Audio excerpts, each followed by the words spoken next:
Mga kapuso, duna sa aton nga mga Pilipino ang pagkapositibo anuman ang pagpanghangkat nga maabot. Nakita ang ini nga panimuot sa grade 5 student nga si Janelle Pescamante sa Sagay City.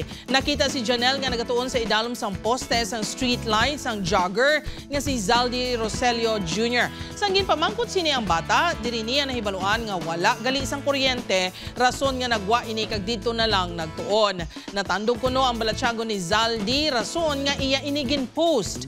Bangon sini may Good Samaritan nga nagdonar sang solar light sa pamilya kag school supply para sa bata.